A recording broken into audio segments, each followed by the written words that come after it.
Hello everyone. आज की video में हम कंडक्शन सिस्टम ऑफ हार्ट के बारे में पढ़ेंगे। स्टार्ट करते हैं। Conduction system of heart. Heart possesses the property of auto rhythmicity. Heart के पास क्या होती है? एक ऑटो रिदमिसिटी की प्रॉपर्टी होती है। ऑटो रिदमिसिटी क्या होता है? जिसमें हार्ट जो है वो खुद ही कॉन्ट्रैक्ट करता है। इसमें हार्ट को कॉन्ट्रैक्ट करने के लिए वो ना ही नर्वस सिस्टम पे और ना ही किसी हार्मोन पे वो डिपेंड होता है। वो इंडिपेंडेंटली अपनी जो हार्ट की इलेक्ट्रिक इम्पल्सेस हैं, हार्ट को वो इंडिपेंडेंटली बीट करवा सकता है। ठीक है, इसी प्रॉपर्टी को हम बोलते हैं ऑटो रिदमिसिटी। मीन्स कि जिसमें जो हमारा हार्ट है वो खुद ही अपनी इलेक्ट्रिकल इम्पल्सेस को जनरेट कर पाता है। ठीक है, हार्ट को कॉन्ट्रैक्ट करवा पाता है और हार्ट बीट करवा पाता है। उसे इस चीज़ के लिए किसी भी या नर्वस सिस्टम की या फिर हार्मोन्स की किसी भी चीज़ की ज़रूरत नहीं होती है। वो खुद ही इन चीज़ों को जनरेट कर सकता है। लेकिन वैसे जो नर्वस सिस्टम है वो सिर्फ हमारी हार्ट बीट को स्लो या फिर फास्ट कर सकता है, लेकिन नर्वस सिस्टम हमारे जो हार्ट की इलेक्ट्रिकल इम्पल्सेस हैं उनको जनरेट नहीं करवा सकता। तो इसी प्रॉपर्टी को हम बोलते हैं auto rhythmicity. Next, heart is formed by the network of specialised cells that create electrical impulses to make the heart beat. अब हार्ट के पास क्या होती है? एक स्पेशलाइज्ड सेल्स होती हैं। ठीक है, जिनको हम क्या बोलते हैं? न्यूरोमस्कुलर सेल्स बोलते हैं। जिन्हें हम क्या बोलते हैं? न्यूरोमस्कुलर सेल्स या फिर मायोसाइट्स कहते हैं। मायोसाइट्स। ठीक है, तो हमारे हार्ट के पास हमारा जो हार्ट है उसमें क्या होती है? न्यूरोमस्कुलर स्पेशलाइज्ड सेल्स होती हैं। ये क्या करती हैं? यही इलेक्ट्रिकल इम्पल्सेस क्रिएट करती हैं, यही इलेक्ट्रिकल इम्पल्सेस जनरेट करती हैं, जिससे हमारा जो हार्ट है वो बीट कर पाता है। This is heart, HEART। ठीक है, तो जिससे हमारा हार्ट क्या है वो बीट कर पाता है। नेक्स्ट है, these specialised cells initiate and conduct impulses causing coordinated and synchronised contraction of heart impulses. तो इसी से क्या होती हैं? ये जो स्पेशलाइज्ड सेल्स होती हैं यही क्या करती हैं? जो हमारे इम्पल्सेस हैं, यानी कि जो हमारी इलेक्ट्रिकल इम्पल्सेस जो जनरेट होती हैं हमारी हार्ट में, ये सेल्स उनको इनिशिएट और कंडक्ट करवाती हैं। और कैसे वे में कंडक्ट करवाती हैं? कैसे कॉन्ट्रैक्शन कैसे करवाती है हार्ट मसल का? कोऑर्डिनेटेड और सिंक्रोनाइज्ड एक मैनर में। अब ये क्या चीज़ें होती हैं? जैसे फर्स्टली हमारा एट्रियल कॉन्ट्रैक्ट करता है, देन हमारा फिर एट्रियल रिलैक्स करता है, उसके बाद ही हमारा वेंट्रिकल कॉन्ट्रैक्ट करता है। राइट, तो ये क्या है? ये कोऑर्डिनेटेड और सिंक्रोनाइज्ड मैनर में जो हमारे हार्ट की मसल्स हैं वो कॉन्ट्रैक्ट करती हैं। ठीक है, तो जो ये हमारी स्पेशलाइज सेल्स होती हैं ये क्या करती हैं? ये इलेक्ट्रिकल इम्पल्सेस को इनिशिएट और कंडक्ट करवाती हैं, जिससे क्या होती है? हमारी हार्ट की जो मसल्स हैं वो एक कोऑर्डिनेटेड और सिंक्रोनाइज्ड मैनर में कॉन्ट्रैक्शन, हमारे हार्ट मसल की कॉन्ट्रैक्शन करवा पाती हैं। नेक्स्ट है, conduction system of heart consist of 4 structures. ठीक है, अभी हम कंडक्शन सिस्टम पढ़ रहे हैं, तो कंडक्शन सिस्टम में हमारे हार्ट में कौन कौन से स्ट्रक्चर्स आते हैं? ठीक है, कौन कौन से कंपोनेंट हैं जो कंडक्शन सिस्टम ऑफ हार्ट को बनाते हैं? तो फर्स्ट है एसी नोड। एसी नोड यानी कि sino atrial node. Next AV node. AV node यानी कि एट्रियो वेंट्रिकुलर नोड। नेक्स्ट है फिर बंडल ऑफ हेज, जिसको हम एट्रियो वेंट्रिकुलर बंडल भी बोलते हैं। और लास्ट है पुर्किंजे फाइबर्स। ये क्या है? कुछ कंपोनेंट्स हैं जो मिल करके कंडक्शन सिस्टम ऑफ हार्ट को बनाते हैं। इन्हीं की वजह से क्या होती है? हमारे हार्ट में इलेक्ट्रिकल इम्पल्सेस जनरेट होती है और जो हमारा हार्ट है वो क्या करता है? कॉन्ट्रैक्ट कर पाता है। राइट, इतनी चीज़ें क्लियर। नेक्स्ट इनको हम एक ही करके पढ़ेंगे कि ये AC node, AV node, bundle of His and Purkinje fibres क्या होती हैं, क्या इनका काम होता है। ठीक है, तो फर्स्ट है साइनो एट्रियल नोड, जिसको हम शॉर्ट फॉर्म में एसी नोड भी बोलते हैं। ऐसे नोड को हम पेसमेकर ऑफ द हार्ट भी कहते हैं। क्यों? ये हम आगे बढ़ेंगे कि हम ऐसे नोड को पेसमेकर ऑफ द हार्ट क्यों कहते हैं। फर्स्टली जो ऐसे नोड है वो सिचुएटेड कहाँ पे होता है? तो ये हमारे राइट एट्रियम की वॉल पे near the opening of superior vena cava. हमारे ये राइट एट्रियम की वॉल पे और जहाँ पे सुपीरियर वेना केवा की ओपनिंग होती है वहीं पे ये सिचुएटेड होता है। जैसे ये आपको इमेज में शो हो रहा होगा, ये ऊपर से क्या आ रही है? हमारी सुपीरियर वेना केवा आ रही है एंड ये क्या हमारा राइट एट्रियम है। ठीक है, तो जहाँ पे ये सुपीरियर वेना केवा ओपन होती है वहीं पे क्या होता है? हमारा ऐसे नोड जो है, यानी कि जो साइनो एट्रियल नोड है वो प्रेजेंट होता है। नेक्स्ट, साइनो एट्रियल नोड यानी कि जो साइनोएट्रियल सेल्स हैं generate regular impulses because they are electrically unstable. Sinoatrial node, हम ऐसे नोड की बात करें तो ऐसे नोड इसमें क्या होती है, हमारी साइनोएट्रियल सेल्स प्रेजेंट होती हैं। ठीक है, ये क्या है, सेल्स का एक नोड है। तो ये क्या करती हैं, ये इलेक्ट्रिकल इम्पल्सेस रेगुलरली इम्पल्सेस को जनरेट कर पाती हैं। क्यों करती हैं? क्योंकि जो हमारा ऐसे नोड होता है वो हमारा इलेक्ट्रिकली अनस्टेबल होता है। इसी इलेक्ट्रिकली अनस्टेबल होने की वजह से जो हमारा ऐसे नोड है वो रेगुलर इम्पल्सेस को जनरेट कर पाता है। These instability leads them to depolarize regularly, usually between 60 to 90 times a minute, followed by repolarization. अब देखो ये डीपोलराइजेशन क्या है एंड ये रीपोलराइजेशन क्या है, ये मैं आपको बताऊंगी। ठीक है, तो हमने क्या बोला कि हमारा जो साइनोएट्रियल सेल्स होती हैं ये रेगुलर इम्पल्सेस को जनरेट करती हैं। क्यों? क्योंकि जो हमारा ऐसे नोड होता है वो इलेक्ट्रिकली अनस्टेबल होता है। अब ये इलेक्ट्रिकली अनस्टेबल क्यों होता है? क्योंकि यहाँ पे क्या होती हैं, क्योंकि ये डीपोलराइजेशन और रीपोलराइजेशन करवा सकता है। अब ये चीज़ क्या होती है, डीपोलराइजेशन का मतलब होता है, एक मिनट, अब देखिएगा, तो रीपोलराइजेशन का मतलब डीपोलराइजेशन का मतलब क्या होता है, जिसमें हमारे सेल्स के अंदर, ठीक है, सेल्स के अंदर क्या होती है, सोडियम की एंट्री होती है। राइट, जैसे ही हमारी मसल सेल्स के अंदर सोडियम की एंट्री होगी, तो ये सोडियम की एंट्री होगी तो इससे क्या होगा, इससे हमारी जो मसल्स हैं वो कॉन्ट्रैक्ट कर पाती हैं। ठीक है, इसी को हम बोलते हैं डीपोलराइजेशन। मैंने क्या बोला कि डीपोलराइजेशन में क्या होती है, हमारे जो सेल्स हैं, मसल की जो सेल्स है उनके अंदर सोडियम की एंट्री होती है। एंड जैसे ही सोडियम अंदर एंटर करता है तो ये क्या करता है, ये अपने जो सोडियम है उसको हर सेल्स में क्या कर देगा, डिस्ट्रीब्यूट कर देता है, जिससे जो हमारी मसल सेल्स हैं हार्ट की वो क्या कर पाती है, कॉन्ट्रैक्ट कर पाती हैं। इसी को हम डीपोलराइजेशन बोलते हैं। राइट, नेक्स्ट है रीपोलराइजेशन। रीपोलराइजेशन में क्या होता है, इसमें हमारे सेल्स के बाहर क्या होती है, सोडियम एग्जिट करता है। ठीक है, हमारा जो सेल मेम्ब्रेन है उसके बाहर सोडियम क्या होती है, जो सोडियम है वो क्या होता है, बाहर जाता है। तो इसी को हम बोलते हैं रीपोलराइजेशन। जैसे ही जो पोटेशियम है वो जब बाहर जाएगा, सेल के आउटसाइड जाएगा, तो इससे क्या होंगी, हमारी जो हार्ट की मसल सेल्स होती हैं वो रिलैक्स कर पाती हैं। ठीक है, इसी को हम बोलते हैं रीपोलराइजेशन। इसलिए हमारे हार्ट में क्या होती है, हमारे जो चैम्बर्स है यानी कि जो एट्रियम और वेंट्रिकुलर हैं वो कॉन्ट्रैक्ट भी करती हैं एंड रिलैक्स भी करती हैं। ठीक है, तो ये था हमारा डीपोलराइजेशन एंड रीपोलराइजेशन। ये जो अनस्टेबिलिटी हो रही है, इलेक्ट्रिकल अनस्टेबिलिटी हो रही है, इसी की वजह से क्या होती है, हमारी डीपोलराइजेशन एंड रीपोलराइजेशन होता है।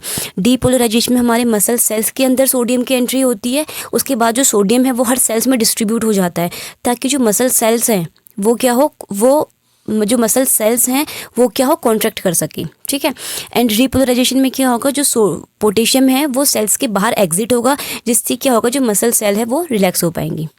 एंड हमारा हार्ट जो है, ठीक है, वो कितने टाइम बीट करता है, वो 60 to 90 टाइम्स अ मिनट, यानी कि जो ऐसे नोड है वो हमारे हार्ट को कितनी बार बीट करवाती है, 60 to 90 times a minute. Right, next है ऐसे नोड ट्रिगर्स एट्रियल कॉन्ट्रैक्शन। ऐसे नोड क्या करता है, एट्रियल कॉन्ट्रैक्शन करवाता है। जैसे यहाँ पे क्या होंगी, ये ऐसे नोड प्रेजेंट है। ठीक है, तो हमारा दोनों एट्रियम है, ये राइट एट्रियम है एंड ये लेफ्ट एट्रियम है। तो होगा क्या, ऐसे नोड क्या करती हैं, अपनी जो उसकी इम्पल्सेस होती हैं उसको वो लेफ्ट एट्रियम में भी भेजती हैं। ठीक है, जिससे क्या होता है, दोनों ही एट्रियम, राइट एट्रियम भी और लेफ्ट एट्रियम भी, दोनों ही ये साथ में क्या करती हैं, कॉन्ट्रैक्शन कर पाती हैं। एट्रियल कॉन्ट्रैक्शन 0.1 सेकेंड, और इस एट्रियम, दोनों एट्रियम को कॉन्ट्रैक्शन करने में कितना टाइम लगता है, 0.1 सेकेंड का टाइम लगता है। ठीक है, तो ये था ऐसे नोड के बारे में। नेक्स्ट है एवी नोड के बारे में, यानी कि एट्रियोवेंट्रिकुलर नोड के बारे में। AV node situated in the wall of atrial septum near the atrioventricular valve. जो एवी नोड होता है ये कहाँ पे सिचुएटेड होता है, तो ये एट्रियल सेप्टम की वॉल पे, और जहाँ पे एट्रिया और वेंट्रिकुलर की जो वॉल है वो उसके नियर में प्रेजेंट होता है। जैसे ये क्या है, एवी नोड है। और एट्रियल सेप्टम क्या होती है, जो राइट एट्रियम और लेफ्ट एट्रियम को क्या कर रही होती है, डिवाइड कर रही होती है। इसी को हम बोलते हैं एट्रियल सेप्टम। तो ये एट्रियल सेप्टम की वॉल पे, और कहाँ पे, near the atrioventricular valve. Atrioventricular valve कहाँ पे प्रेजेंट होती है, राइट एट्रियम और लेफ्ट एट्रियम के बीच में। ठीक है, तो उसी के ये नियर में प्रेजेंट होता है। AV node, right? Next, AV node transmit the electrical signals from atria into ventriculars. ये AV node क्या करती हैं, जो इलेक्ट्रिकल सिग्नल्स इनको ऐसे नोड से मिलते हैं, ठीक है, उसको ये क्या करवाती है, एट्रिया से वेंट्रिकुलर में क्या करवाती है, ट्रांसमिट करवाती है, ठीक है। मैंने क्या बोला, ऐसे नोड क्या करेगा, इलेक्ट्रिकल इम्पल्सेस को जनरेट करेगा, उसके बाद वो क्या करेगा, इन इलेक्ट्रिकल इम्पल्सेस को कहाँ भेजेगा, ऐसे नोड के पास भेजेगा। तो ये ऐसे नोड का क्या काम होता है, जो भी इलेक्ट्रिकल सिग्नल्स इसको ऐसे नोड से मिलते हैं, उनको ये क्या कराती है, वेंट्रिकुलर में ट्रांसमिट करवाती हैं, जिससे क्या होता है, वेंट्रिकल्स जो है वो कॉन्ट्रैक्ट कर पाते हैं, ठीक है। क्योंकि एट्रियम को कौन कॉन्ट्रैक्ट करवा रहा था, ऐसे नोड ही कॉन्ट्रैक्ट करवा रहा था। अब एवी नोड क्या करेंगी, ये वेंट्रिकल्स को कॉन्ट्रैक्ट करवाने का काम करती हैं, ठीक है। उसके लिए ये क्या करती हैं, ये ऐसे नोड से सिग्नल्स को लेके आती हैं वेंट्रिकल्स तक, राइट। नेक्स्ट है AV node delay the electrical signals 0.1 second to allow to atria to finish contracting before ventricle start, ठीक है। तो AV नोड क्या करती हैं, जो इलेक्ट्रिकल सिग्नल्स आ रहे थे ऐसे नोड से, उनको ये 0.1 सेकेंड के लिए डिले कर देती है। ऐसा क्यों करती है, ताकि जो एट्रिया है, ठीक है, ताकि जो एट्रिया है वो प्रॉपर तरीके से जिनका कॉन्ट्रैक्शन है वो ख़त्म हो सके, यानी कि वो रिलैक्स हो सके, इसके बाद ही वेंट्रिकुलर कॉन्ट्रैक्ट करेगा। अगर एट्रिया भी कॉन्ट्रैक्ट कर रही हैं और वेंट्रिकुलर भी कॉन्ट्रैक्ट कर रहे हैं, अगर ये दोनों चीज़ें, एट्रियम और वेंट्रिकल दोनों चीज़ें कॉन्ट्रैक्ट करेंगे, तो क्या होगा, जो ब्लड है वो बाहर नहीं जा पाएगा, ठीक है। तो इसके लिए क्या होना पड़ेगा, पहले जो एट्रियम कॉन्ट्रैक्ट कर रही है उनको रिलैक्स होना पड़ेगा, तभी वेंट्रिकुलर स्टार्ट हो सकता है। तो इसीलिए जो AV नोड है ये इलेक्ट्रिकल सिग्नल्स को 0.1 सेकेंड तक डिले कर देती है, राइट। नेक्स्ट जो है AV node is the second pacemaker of the heart. हमने क्या बोला था अभी तक, जो ऐसे नोड है, ऐसे नोड को हमने pacemaker of the heart बोला था। क्यों, क्योंकि वो इलेक्ट्रिकल इम्पल्सेस को खुद ही जनरेट करता है, इसलिए हम उसको pacemaker of the heart भी बोलते हैं, ठीक है। एंड AV नोड को हम second pacemaker of the heart बोलते हैं।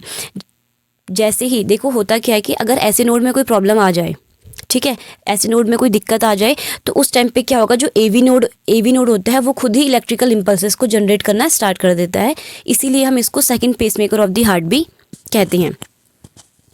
अब ये हमारे हार्ट को कितना बीट्स पर मिनट के हिसाब से बीट करवाता है, तो ये 40 to 60 बीट्स पर मिनट हमारे हार्ट को बीट करवाता है AV नोड। ऐसे नोड कितना करवा रहा था, 60 to 90 टाइम्स बीट करवा रहा था। एंड जो AV नोड होता है ये 40 to 60 बीट्स पर मिनट हमारे हार्ट को बीट करवाता है, राइट। नेक्स्ट है एट्रियोवेंट्रिकुलर बंडल या फिर बंडल ऑफ हिस के बारे में।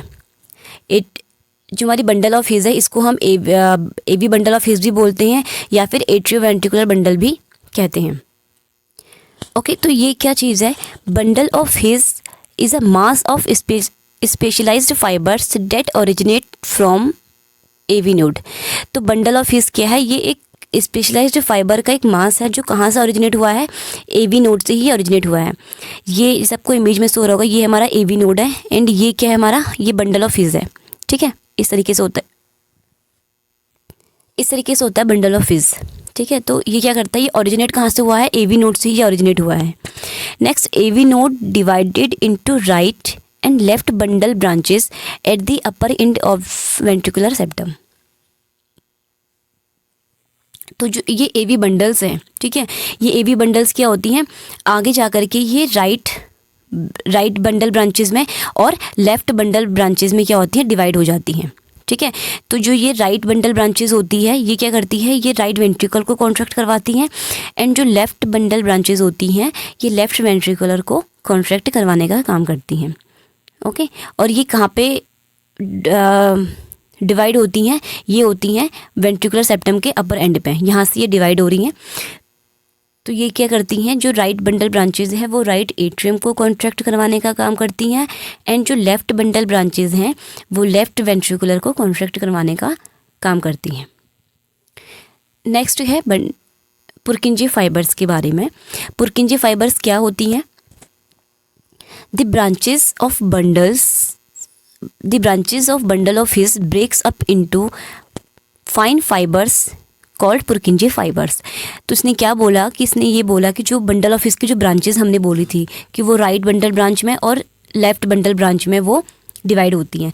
तो जब वो डिवाइड होती है तो उनमें से वो क्या होती हैं, स्मॉल फाइन फाइबर्स में ब्रेक हो जाती हैं। ठीक है, ये जो आपको दिख रही है ना, ये छोटी छोटी सी जो फाइन फाइबर्स में ये ब्रेक हुई हैं, इन्हीं को हम बोलते हैं पुरकिंजे फाइबर्स।